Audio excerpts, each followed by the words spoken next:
வணக்கம் நண்பர்களே, முக்கிய செய்திகளை இந்த பதிவில் பார்க்க போறோம். பத்ம விருதுகள் பற்றிய டாபிக் தான் இந்தியா முழுவதும் பேசுபொருளா மாறி இருக்கு. ஜார்க்கண்டுடைய முதல்வர் ஹேமந்த் சோரன் இருக்கார்ல, அவருடைய அப்பா சிபு சோரன் சமீபத்தில் இறந்து போனாரு. ஜார்க்கண்ட் முக்தி மோர்ச்சா அப்படிங்கிற கட்சியை நிறுவியவர் அவர் தான். இப்போ சென்ட்ரல் கவர்மெண்ட் சிபு சோரனுக்கு பத்ம பூஷன் விருது அறிவிச்சிருக்காங்க. இப்போ ஜார்க்கண்ட் முக்தி மோர்ச்சா என்ன அறிக்கை வெளியிட்டிருக்காங்கன்னா, சென்ட்ரல் கவர்மெண்ட் பத்ம பூஷன் அறிவிச்சதை நாங்கள் வெல்கம் பண்றோம், ஆனால் பாரத ரத்னா அறிவிச்சிருக்கணும். பாரத ரத்னா பெறுவதற்கு தகுதியான நபர் சிபு சோரன். தொடர்ந்து ஜார்க்கண்ட் முக்தி மோர்ச்சா சிபு சோரனுக்கு பாரத ரத்னா விருது அறிவிக்க தொடர்ந்து சென்ட்ரல் கவர்மெண்ட்டை வலியுறுத்தும் அப்படின்னு அறிவிப்பு வெளியிட்டிருக்காங்க. இது பேசு பொருளா மாறி இருக்கு. ரெண்டாவது, பாஜகவுக்கும் திமுக காங்கிரஸ் கூட்டணிக்கும் பயங்கர சண்டை.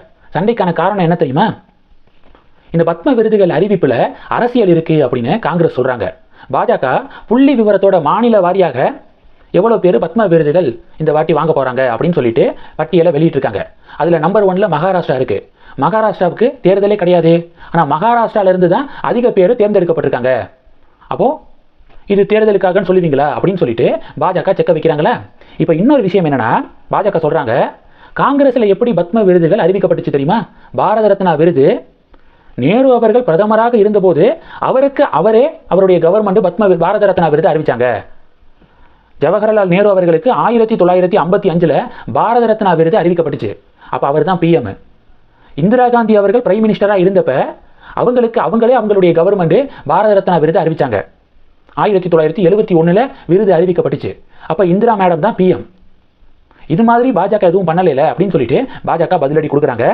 பத்ம விருதுகள் அறிவிப்பு வந்த உடனேயே மக்கள்லாம் அவங்க தரப்பு ஆசையை சமூக வலைதளத்தில் பதிவு போட ஆரம்பிச்சிட்டாங்க. இவங்களுக்கு கொடுங்க அப்படின்னு சொல்லிட்டு நிறைய பேர் அவங்களுடைய ஒப்பீனியனை ஷேர் பண்ணாங்க. அதில் பரவலாக நாடு முழுவதும் அஜித் தோவல் அவர்களுடைய பேரை பார்க்க முடிஞ்சிச்சு. National security adviser Ajit Doval அவர்கள் பண்ணாத சாதனை ஏதாவது இருக்கா? எவ்வளவு சாதனைகளை நம்ம நாட்டுக்காக பண்ணிக்கிருக்காரு. அவருக்கு இப்போ வரைக்கும் பத்ம விருதுகள் அறிவிக்கப்படலையே. எங்களுக்கு நம்பிக்கை இருக்கு, மோடி அவர்கள் பிரைம் மினிஸ்டராக இருக்கும்போதே பாரத ரத்னா விருது அஜித் தோவல் அவர்களுக்கு வழங்கப்படும், அறிவிக்கப்படும் அப்படிங்கிற நம்பிக்கை எங்களுக்கு இருக்கு அப்படின்னு இந்தியா முழுவதும் இந்த பதிவுகளை பார்க்க முடிஞ்சிச்சு. தமிழகத்தில் குறிப்பாக பாஜகவினர் அண்ணாமலைக்கு பத்ம விருதுகள் கிடைப்பதற்கு சான்ஸ் இருக்கா அப்படின்னு சொல்லிட்டு சில கேள்வியை கேட்குறாங்க. அதில் என்ன டவுட்டு? டெஃபினட்டாக அண்ணாமலைக்கு ஒரு நாள் பத்ம விருது டெஃபினட்டாக போய் சேரும். கான்ஃபிடென்ட்டாக எனக்கு அந்த நம்பிக்கை இருக்குது. ஏன் சொல்கிறேன்னா, இப்போ கிடையாது, இன்னும் நிறையா வருடங்கள் எடுக்கும். ஆனால் உறுதியாக ஒரு நாள் பத்ம விருதுகளில் ஏதோ ஒரு விருதை அண்ணாமலை வாங்குவார். நீங்கள் நார்மலாக பார்க்குறீங்க, ஒவ்வொரு ஃபீல்டில் டாப்பாக இருக்கிறவங்க இல்லை அதிக வருடம் அந்த ஃபீல்டில் சர்வீஸ் பண்ணவங்களுக்கு பத்ம விருது வழங்கப்படுது. அந்த வகையில் இப்போ அண்ணாமலையை எடுத்துக்கிட்டிங்கன்னா, அவர் போலீஸ் ஆஃபீஸராகவும் கிட்டத்தட்ட 10 வருடங்கள் வேலை பார்த்துருக்காரு.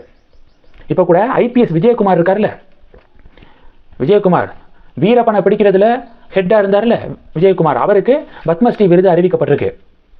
அது மட்டும் கிடையாது, ஆர்டிகிள் 370 அப்ராகேஷனுக்கு பிறகு ஜம்மு காஷ்மீரில் அமைதியை ஏற்படுத்த, பிரச்சனைகள் எதுவும் நடக்காமல் கண்காணிக்க விஜயகுமார் தான் சென்ட்ரல் கவர்மெண்ட் அப்பாயிண்ட் பண்ணியிருந்தாங்க. இப்போ அவர் ரிட்டையர் ஆகிட்டாரு. ஆனால் இப்போ ஹோம் மினிஸ்ட்ரியுடைய சீனியர் செக்யூரிட்டி அட்வைசராக கண்டினியூ ஆகுறாரு. இன்னைக்கு அண்ணாமலை எவ்வளவோ யங்ஸ்டருக்கு இன்ஸ்பிரேஷனாக இருக்கார்ல, அண்ணாமலைக்கு இன்ஸ்பிரேஷன் யார் தெரியுமா? விஜயகுமார் சார். அதை பல மேடைகளில் அண்ணாமலையே சொல்லியிருக்காரு. அண்ணாமலை சிக்மங்களூருடைய எஸ்பியாக இருந்தப்ப விஜயகுமார் ஐபிஎஸ் அண்ணாமலைக்கு ஒரு இன்சிடென்ட்டில் பாராட்டு தெரிவித்தார்.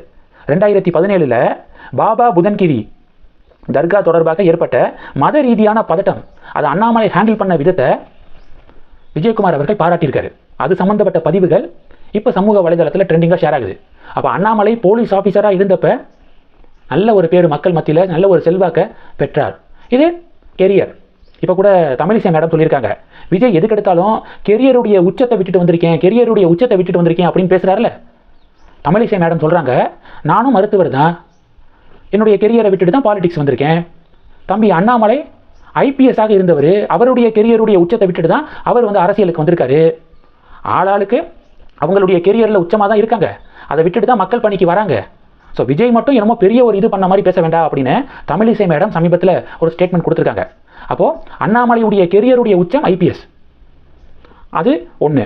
ரெண்டாவது, அரசியல். இப்போ அரசியல்வாதிகள் நீண்ட காலம் பொது சேவையில் இருக்கக்கூடிய அரசியல்வாதிகளுக்கு பத்ம விருது வழங்கப்படுது. அண்ணாமலை இப்போ தான் அரசியலுக்கு வந்திருக்காரு. அப்போ இந்த பாலிடிக்ஸ் கேட்டகரிக்குள்ளேயும் அண்ணாமலை இருக்காரு.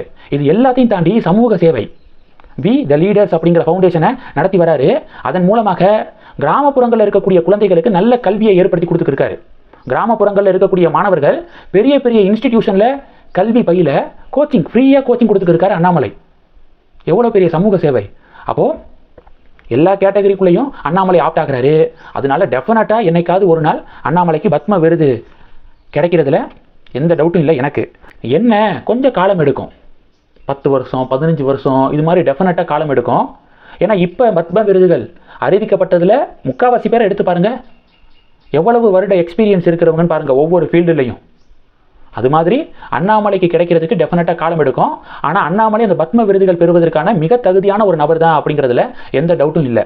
திமுக பாஜக இடையவும் பஞ்சாயத்தும் நடக்குது. அண்ணாமலைக்கு கிடைக்க சான்ஸ் இருக்கா அப்படின்னு பாஜகவினர் சும்மா ஒரு கேள்வி கேட்டாங்களே, அந்த கேள்வியை பார்த்துட்டு திமுக காரங்க எதிர்ப்பு தெரிவிக்க கிண்டல் பண்ணுற மாதிரி பதிவு போட பதிலுக்கு பாஜக பதிலடி கொடுத்துருக்காங்க. உங்களுடைய பார்வைகளை கமெண்ட் பண்ணுங்கள். தொடர்ந்து கணக்கில் இருங்க. இந்த டாபிக்ஸை பற்றி உங்களுடைய ஃபீட்பேக்கை நீங்கள் கமெண்ட் செக்ஷனில் தெரிவிக்கலாம். நன்றி. ஜெய் ஹிந்த்.